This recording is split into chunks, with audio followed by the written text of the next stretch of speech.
Oh, man, Matt. Yes. Do you remember this one? This is one of our big forays into geopolitics. Oh, yeah. And it was one of our earliest into the subject. This is when I really learned your depth of knowledge in this field. And honestly, it terrified me knowing that this kind of thing is still happening. This great game that we're going to be talking about today. I mean, spoiler alert, you probably already know this, but man, it's a weird world out there in geopolitics. Yeah, agree. At first, I am flattered, but I don't necessarily agree with you. There are a ton of experts in this field, and they also have a ton of disagreements. The Great Game is usually meant to refer to this long, silent war across Central Asia between British and Russian forces. But the weirdest thing about it, no spoilers, is that something very much like The Great Game continues in the modern day. From UFOs to ghosts and government cover-ups, history is riddled with unexplained events. You can turn back now or learn the stuff they don't want you to know.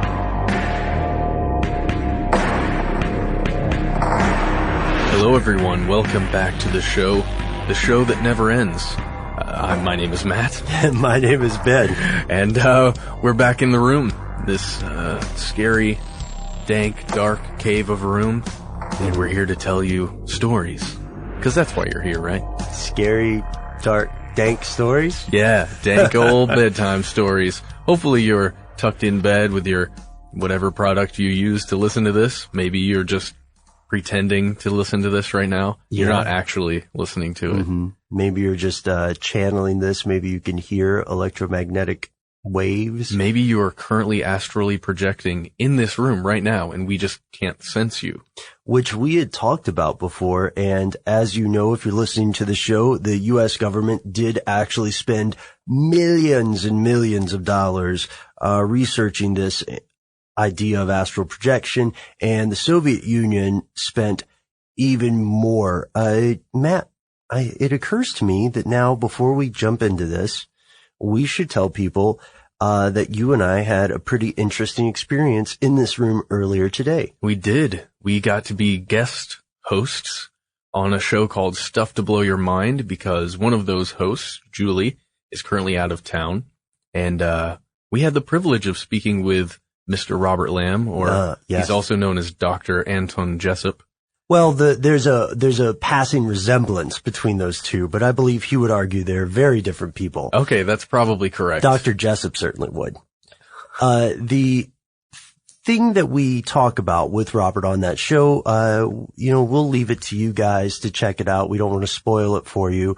But if you are a fan of this show, we believe that you will also enjoy Stuff to Blow Your Mind. Oh, yes, if you aren't already a fan. Yeah, you probably are. I mean, let's be honest. Oh, yeah, man. They're a lot bigger than us on this audio thing. Oh, yeah. Nothing wrong with that, though. I believe in cooperation, not competition. That's right. Which brings me to a series of questions by way of segue here for you, Matt. You ready? All right, let's do it. Do you enjoy games? Yes. I enjoy all kinds of games.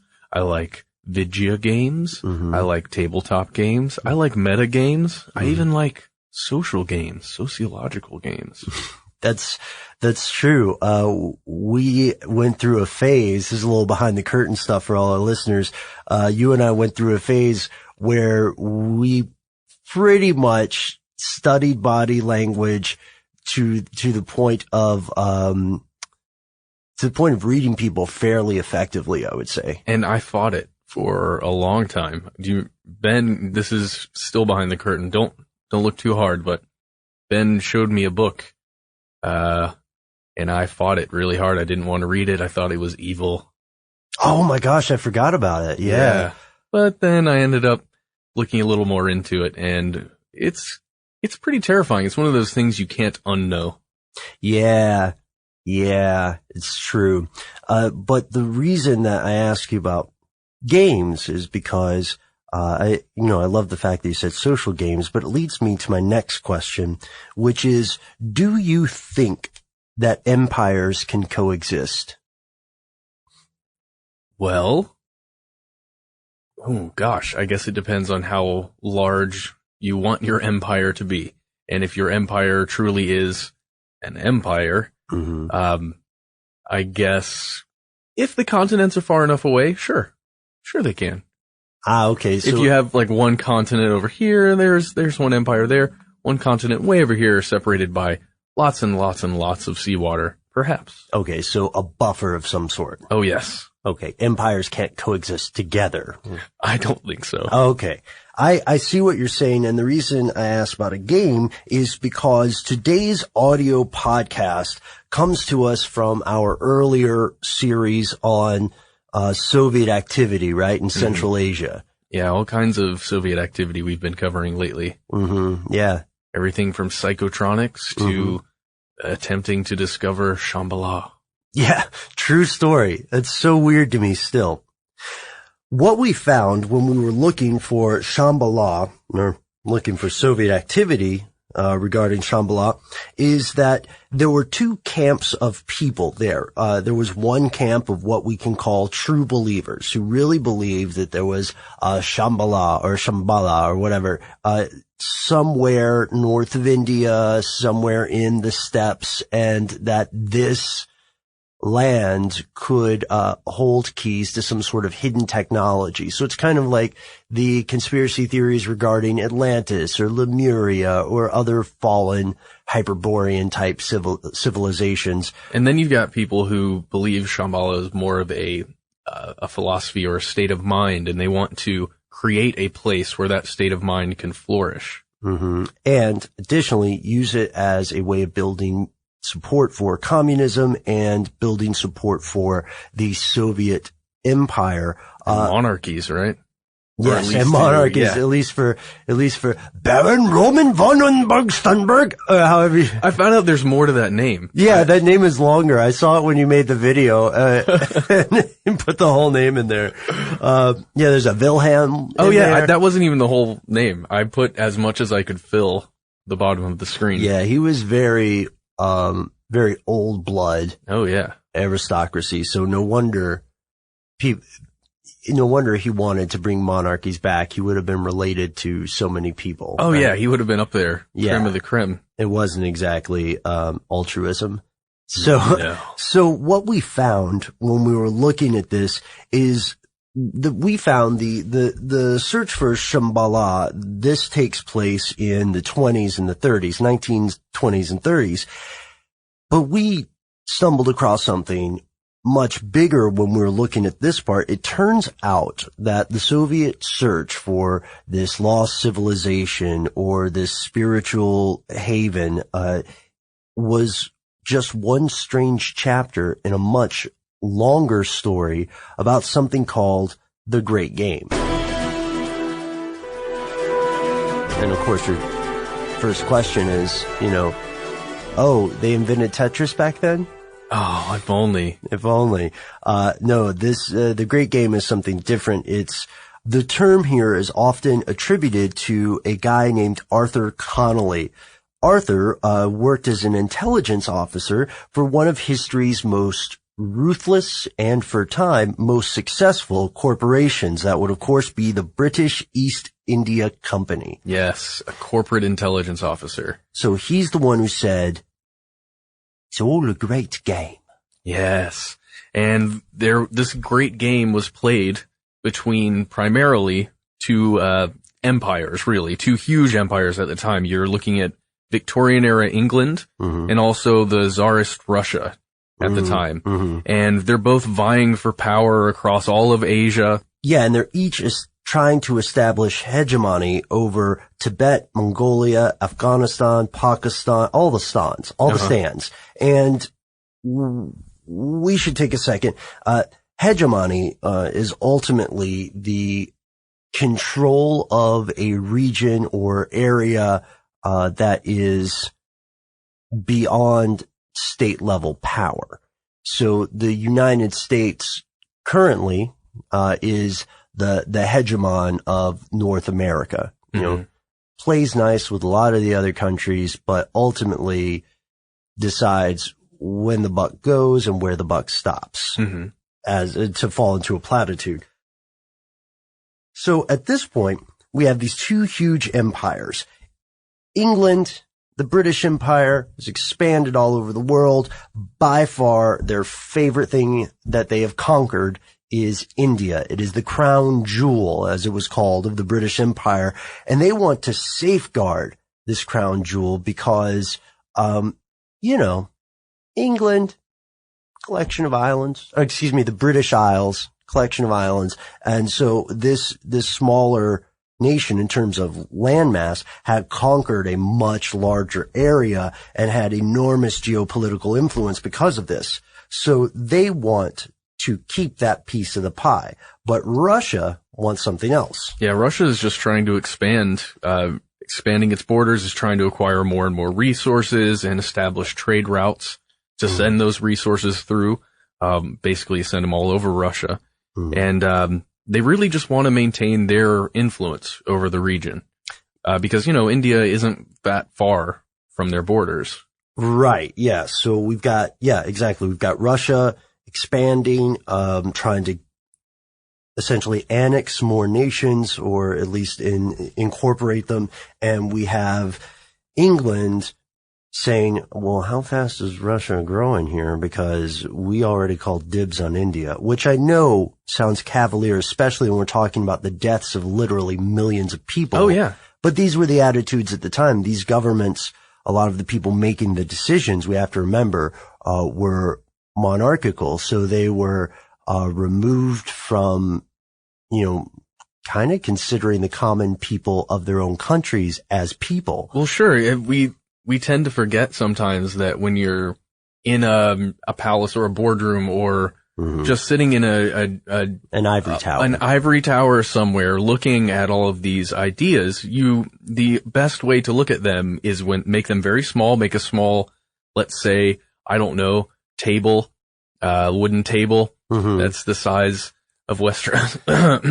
And, that's the size of the world. And you look at with little pieces. Okay, here's where the resources are. Here's where the cities are. We want to maintain this area. You can only see it from that high up. If you really want to control it, you have to see it from that high up.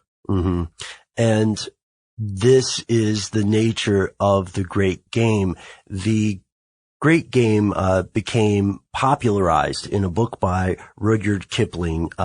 He wrote a book called Kim, and Kim is about this British orphan who is orphaned in India, and he eventually begins to have adventures as a spy working for the British Empire in the Great Game.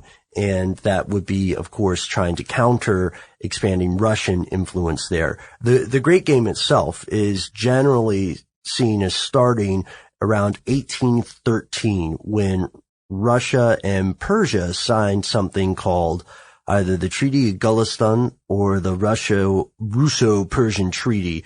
And it did a couple things that really set the stage of the game. And one of those was it gave Russia control of several key pieces of real estate, which would be Azerbaijan, Dagestan, and basically eastern Georgia. Yeah. And that was a pretty nasty blow to England at that time, because they had some heavy influence in Persia. They had advisors in the court and stuff.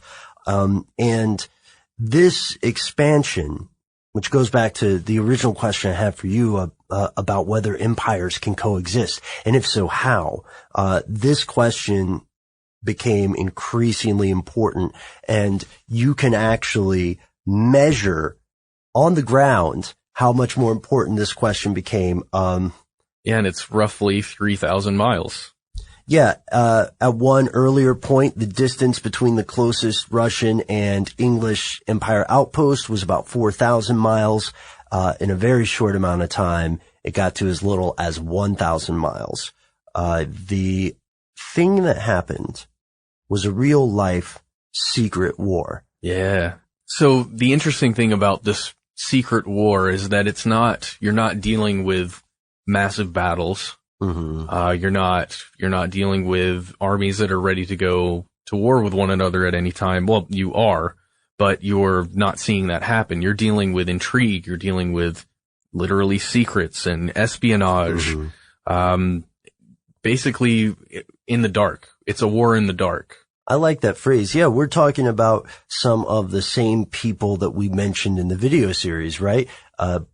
Barchenko and Rorich. Rorich especially was functioning as a spy often. That guy is fascinating, by the way. We need to do a whole series on him. Just on him? Yeah. Yeah. He impersonated the Dalai Lama. If you haven't seen our episode on this yet, please check out Soviet Search for Shambhala. Okay, so we have got English and Russian agents, as you said, Matt, fighting this war in the dark. They're traveling in disguise as monks and shamans and horse traders. And, keep in mind, this is still kind of in the age of what would be known as Napoleonic warfare. Mm-hmm. Napoleonic warfare is when, again, a very isolated person in power said, I should just line these guys up and, get my buddy that I'm probably related to line his guys up, and we'll sit at the top of our mutual hills and, see how many of them survive. And yeah, just march them in lines. Just march them in lines. Towards the city. Yeah, and at this time, of course, if we look at a little bit of the military history, the evolution of firearms also taking place would ultimately mean that Napoleonic tactics were suicidal. Yeah. But no matter what, even before then, they were very bloody, and people were avoiding an out and out war by trying to subtly garner influence. So the Russian empires would send somebody to visit the Dalai Lama, and then the British team would send somebody to visit the Emir of Afghanistan, and warlords in Mongolia and other leaders of stans, emirates and stuff. And yeah, they would maintain contact openly with Moscow and with London, as though everything's cool, guys. Everything's fine. They'll have a meeting. Yeah, we're gonna have a meeting, but as I'm having this meeting, my buddy's over there and he's got the ear of some warlord who's planning some bad things against you. Mm-hmm. And Russia and England would also, when it was necessary, cooperate to stop mutual threats. So the biggest example of this is the cooperation between the British and the Russians during World War II, which is weird because it makes you think, doesn't it, that this game has been playing for quite a long time. I mean, I know chess games can take a while, but Jesus. Yeah, oh my God, that's over 100 years, 120, 30 years. Yeah, so it's been going on for a while, and that led us to think about how the great game has molded the world in which we live today. So the great game has had effects on Afghanistan, which they have been catastrophic.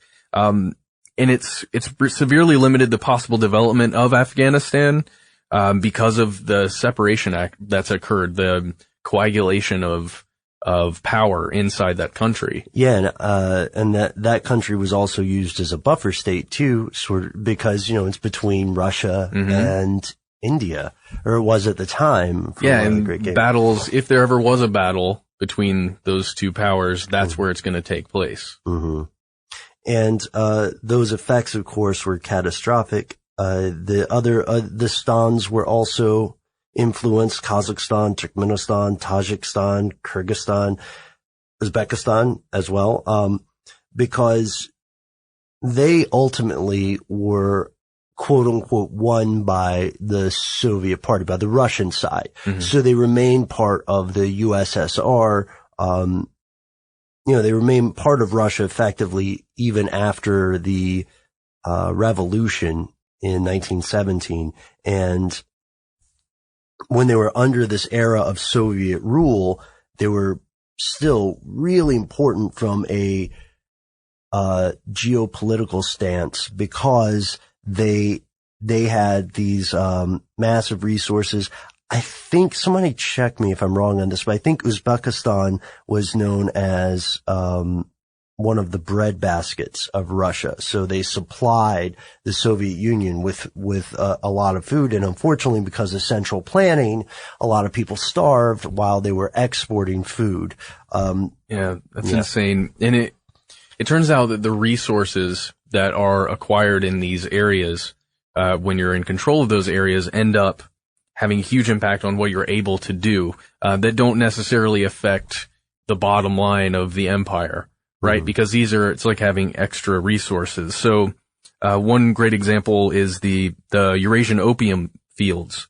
And they basically gave England the means to peddle drugs to China, in what it ultimately became the Opium Wars. But it was basically an extra resource for them to get more money. Right, yeah, because if you think about it, they're not growing opium in the British Isles. They're not. Well, they'd be completely against it. Right. Yeah, it's a not in my backyard kind of thing, right? Kind of makes you think about current Afghanistan. Right, where opium production has skyrocketed. Is that correct? Mm-hmm. Yeah. So, some of the same opium fields, as a matter of fact. Yep. And that is strange. The Opium Wars deserve a podcast all their own. But for now, this quick recap, just a high level look at the nature of what's going on, brings us to the big question of the day. When do you think the Great Game stopped? Or do you think it stopped? Between those two powers, specifically? I mean, how could you ever prove that it stopped? Right? Yeah, it's a good question, because so much of it was, waged in a clandestine way and depended upon espionage and you're still looking at two massive, I mean, they are large powers. I don't know if Russia is considered a superpower anymore. I believe they are. Was reading an article about, will Russia become a superpower? Yeah, you probably heard some varying assessments is probably the most fair word to use here of Russia's ability. Sometimes people will say that the only reason Russia is at the level it is in the UN Security Council is because of World War II, that it's just a legacy from that, or that it is a developing nation that's there because it has a stranglehold on gas. And often, weirdly enough, in the United States, conservative politicians like to say that the United States should begin exporting natural gas to Europe as a way of curtailing Russia's influence. It is also fair to say that at this point, those guys are, the nicest way you could say it is optimistic. It's literally the nicest way. But yeah, so the idea of Russia being a superpower is something that is tremendously important to Russia's long-term strategy, right? And could be threatening to other countries, but not just the United States, because I think it's obvious, Matt, that you and I both believe the Great Game continues. I think it absolutely does, and perhaps just a few more players have joined. Oh yeah? Yeah. Who would you say has joined the game? Well, the chessboard. Well, certainly the United States, certainly China. Mm-hmm. Just if you look at some of the spying that goes on, and now the known spying that the U.S. has been and continues to implement. Oh yeah, as we're recording this, Angela Merkel, the Prime Minister of Germany, right, was in the news for being rejected by the NSA when she asked, "Hey, can you guys give me the stuff you stole from my cell phone?" Yeah, can I at least see the things that you've file been on me? Yeah. I understand why they wouldn't do that, but it's tough to look classy doing that. Yeah, going back to this, yeah, the two of the big new players in the game are China and the United States. Now, for a time, China was not able to be a peer level regional power, due to infighting, due to, the tremendous influence of both the British and the Russian empires. Today, China is ascendant, and one of its big concerns in Eurasia is fortifying its security in Western China. And making sure that it has secure access to energy. So this means petroleum, from the Middle East and Central Asia, natural gas, any of those products. Interestingly enough, China is also the world leader in construction of some alternative energy, world leader in building solar. Yeah. Well, and solar there is no question solar will be huge. And I don't know how you can ever stop solar power from becoming the next thing, just because once it passes that threshold of being able to make it cheaply enough. Yeah. Then, it's over. It's over. All the other Game energies can go take a hike, man, because the sun's not going out. And if it does, we're going out. So that's interesting we say this. Now, the new Anglo player in the great game is, of course, as you said, the United States. There's some strange similarities here because the United States, like the British Empire in the beginning of the great game, does not actually have a sovereign territory there. They're interested in establishing a hegemony. Hegemony, many people would argue, for the purpose of collecting resources and also for the purpose of preventing other threats to that rule.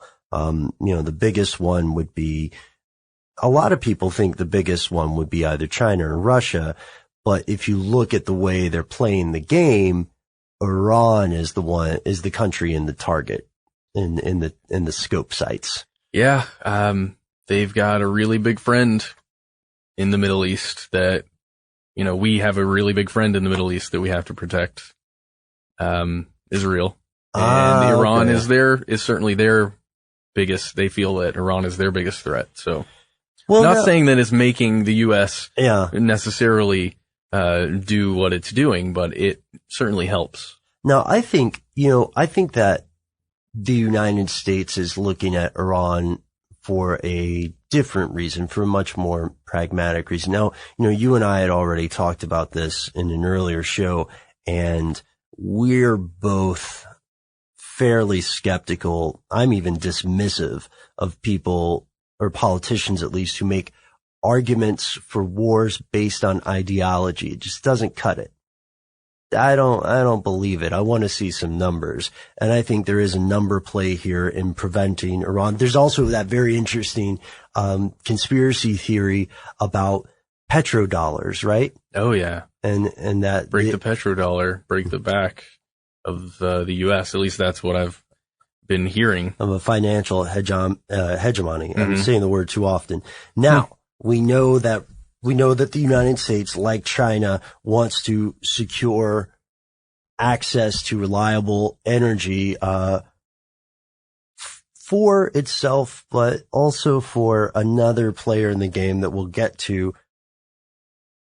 Let's go to Russia, one of the oldest, longest players in the game. Matt, what does Russia want? Well, it definitely wants to reestablish its influence over the rest of the area. Not just inside Russia, and we can see that happening right now, currently. Don't call it a comeback. Yeah. They're interested in expanding, revitalizing kind of the old Russian Empire. I see. Not necessarily the Soviet Empire, per se, but, regaining some of that. Give me back land. my stands. Yeah. Uncle Sam. Right now it's, the U.S. and Russia are at loggerheads over the presence of U.S. military bases in some, I think Uzbekistan, maybe Kazakhstan as well. I can't remember. And those are being used to support U.S. operations in Afghanistan and, additionally, as building a possibility to wage a war with Iran, which is unfortunately on the horizon. So that makes sense that Russia wants to gain back its influence and gain back control of the areas that it lost during the fall of the USSR. And I would say it has I'm not an historian. I'm not sure. I don't study this stuff very often. It just would make sense that there are still resources, important resources in those areas, that they want to get back. Oh yeah, absolutely. Right. Like you said earlier, most of these things are resource based in some way. There is a reason you send an army into a place where you try and take over a land space, and it's not usually because of an ideological reason. Yeah, it's not because you like folk songs or whatever. Pardon me for sounding so dismissive. Speaking of cynicism, there is another very old player in this game, and it's a very old player that a lot of people forget to their detriment. And I don't blame you, because it doesn't get reported on the news as often as it should. The corporation. The original reason that we even kind of learned about this because of that intelligence officer who was working for a corporation. Yeah, absolutely. Sometimes we might forget that energy companies and finance companies, or those concerned in the financial sector, can wield enormous interest, enormous influence as well. And in some cases, having some sort of influence is crucial to their survival. You know, we forget often that, the role of oil exploration played a big part in some of what the British Empire did, when it divided different countries up, you know, in the period leading up to the modern day. We forget sometimes how dependent other countries can become on loans from, you know, private and semi-public private sources like the IMF or the World Bank. And in some cases, these organizations can provide tremendously necessary resources, you know, better roads, schools, sanitation, all of these things that countries need in order to get a chance to develop. As long as the IMF or whoever gets their piece too. As long as whatever agreements they make are, something that they hold up to and that they are allowed to hold up to by anything else. Because what's interesting when we read about this is that many of the people in the situations here, especially historically, many of the people who were Eurasian elites, you know, lamas or emirs and stuff like that, these people learned a very careful balancing act. You know, so you would say one thing to the British to play them off the Russians in order to hopefully make your area of the world a little bit better, or at least a little bit less dangerous. It's interesting now, the world in which we live, where so much is open, or at least able to be captured, as for everything from a cable that's sent from one country to another, one diplomat to another. Oh, I see. Interceptions. Yeah, there can be an interception, and now it's open, just like what happened with those diplomatic cables that got leaked. It shows you exactly what you're talking about, where we're playing a game.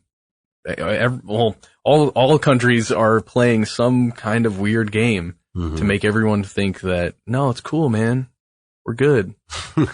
Is it sort of like that game where, I don't know if you listeners did this when you were a kid. We had this game where we would play tag in a library, which couldn't run because you were being watched by teachers. So there were a lot of people just power walking after each other until the eyes of the teachers were off them for a moment, at which point they made mad dashes. I never did that. Oh, well, we could try it in the office. I don't know who would care. But this is interesting because, you know, we always like to do a little bit of, further reading, a little bit of stuff to recommend. This whole topic, while it might seem a little bit dry and removed from the average person's life, especially in the United States or in Europe, the point of the matter is that people who are in charge of state level decisions, you know, the wise old men and women who advise, the advertised leader, you know, whether it's CEO, prime minister, president or whatever, these, the intelligentsia of international affairs very much believes in this concept of a grand game, and that, Eurasia is ultimately the big either melting pot, opportunity point, or point of conflict in the world going forward. And when I say advisors, I don't mean people that were working in the 1940s. I mean people who were still working much more recently, like Zbigniew Brzezinski, who wrote a book called The Grand Chessboard, where he argues the same thing. He basically says nothing has changed. People like Henry Kissinger, people like the advisors to Putin, Putin himself. So, well, when you get to that level, you have to have an understanding of the history, or else you can't. You're not allowed. I mean, you can't be here if you don't have a vast understanding of the history of what you are doing. Mm-hmm. And sometimes that history does get lost in ideology. It's very true. But this goes back to our question, because if you think about it, if you think back to the early days of the Great Game, we had a corporate power working with a state power to achieve the British Empire. And, you know, if we're being honest, state and corporate powers have always historically intermingled, you know, the separation of a corporation from a family or a monarchy as an official state power is a little more recent than we would like to believe.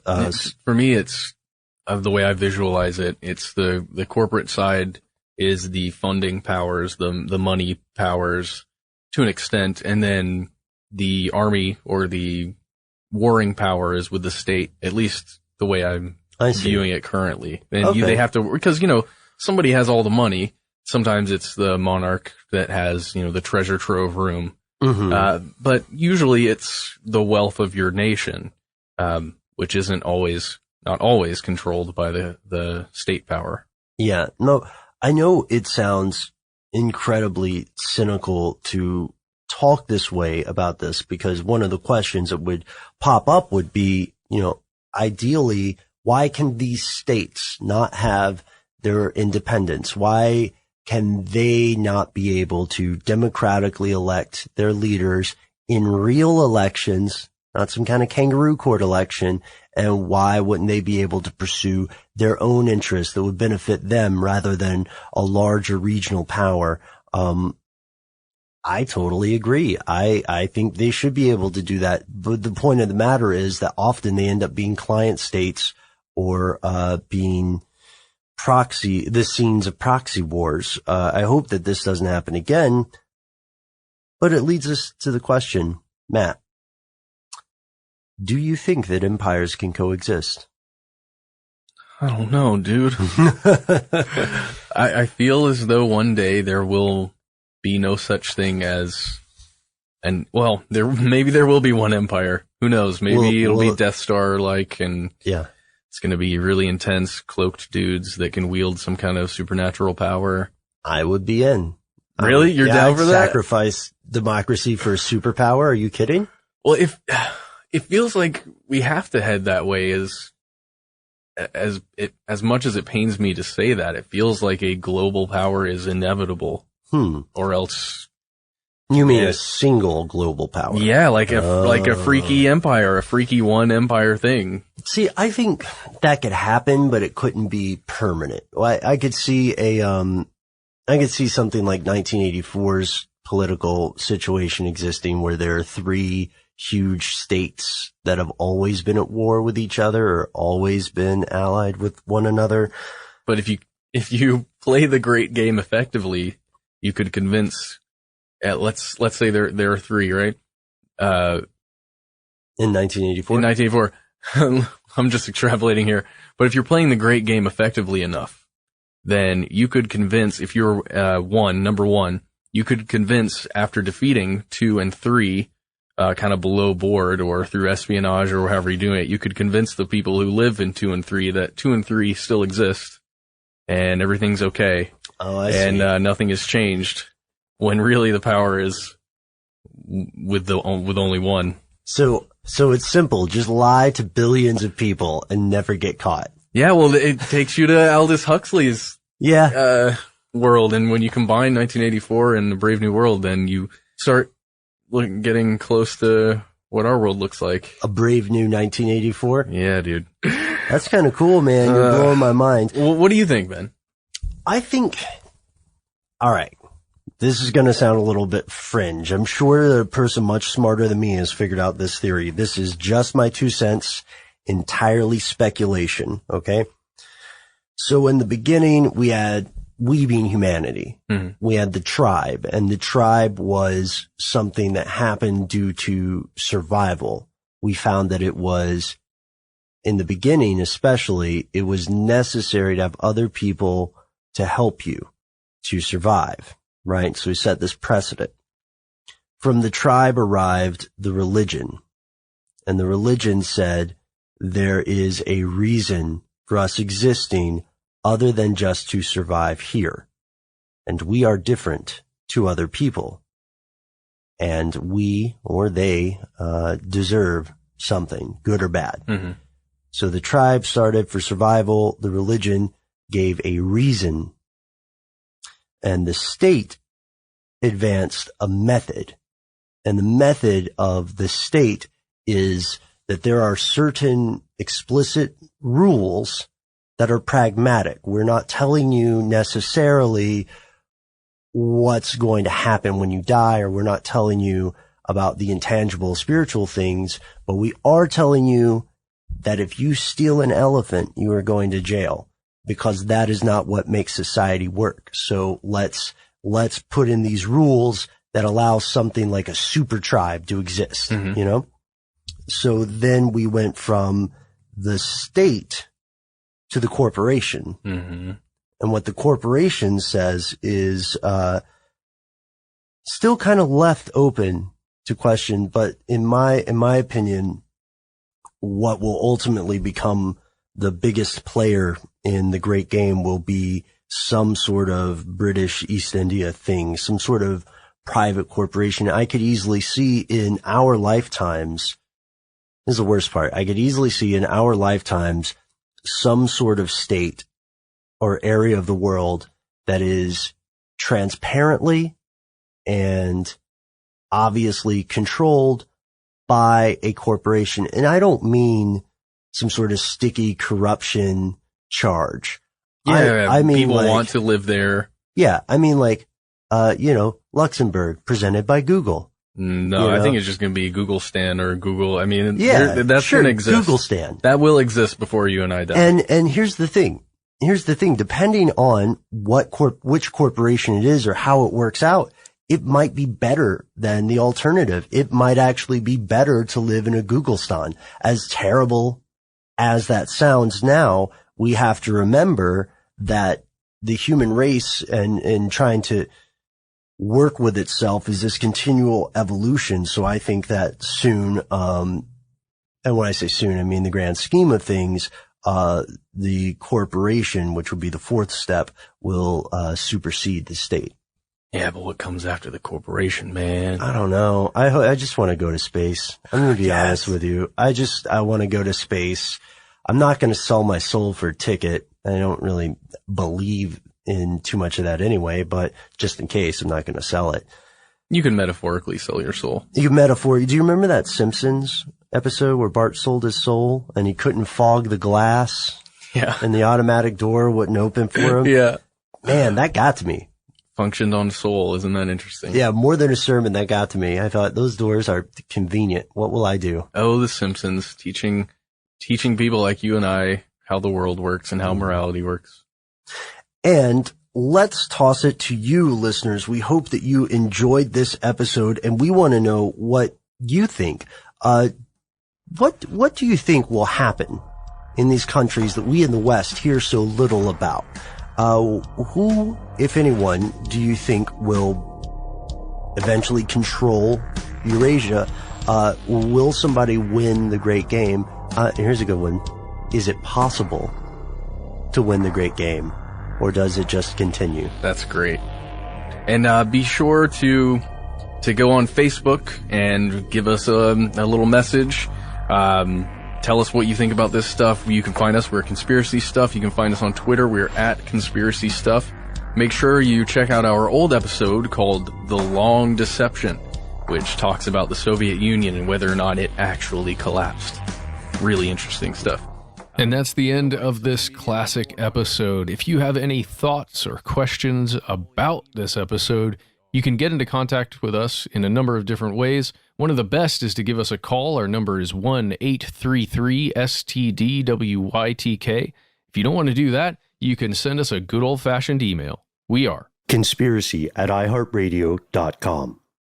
Stuff They Don't Want You to Know is a production of iHeartRadio. For more podcasts from iHeartRadio, visit the iHeartRadio app, Apple Podcasts, or wherever you listen to your favorite shows.